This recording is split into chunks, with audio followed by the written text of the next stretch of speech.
Yun. So ngayon, tulungan natin si MJ pagkakabit ng tapakan daw. Ayun na. Tulungan natin siya pagkakabit.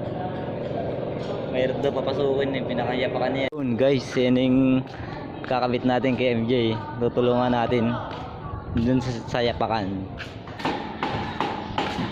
Ayun na, magkakabit siya ng yapakan. Ito. Ito yung yapakan niya kinakabit kanina na mayroon papasukin.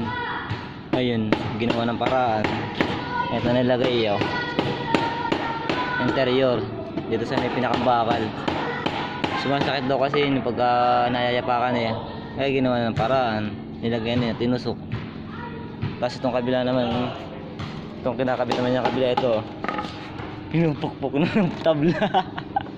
Opo mga idol, pinupukpok ko ng tabla. Pero okay na rin.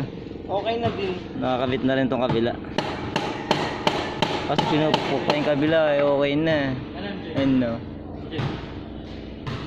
Ayun no. Okay na nga naman ang kanyang yapakan bago. Kasi ang tampot yun niya ito oh, pang kintab. Ito na ba yung hinubot ko Napapalit ulit? lang din niya yung kanina. Ito ba yung hinubot ko ulit? Yan no. Ayun no, tinanggal na naman. Ano nang gagawin mo? Kakabit ko ulit ng bago mga idol. Ayun no. Ito kasi yung kanyang pinagkakasya kanina po ayun no. Kaso wala na yung dito yung pinakalock niya. Kaya kakabit niya ito. Interior muna ayan no.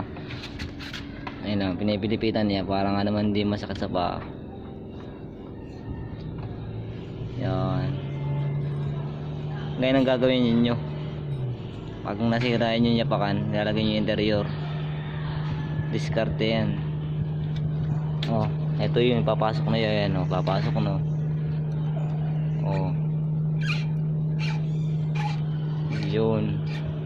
Ang idol, pinapasok na.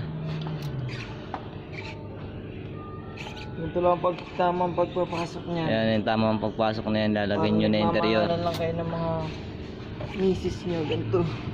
Yan.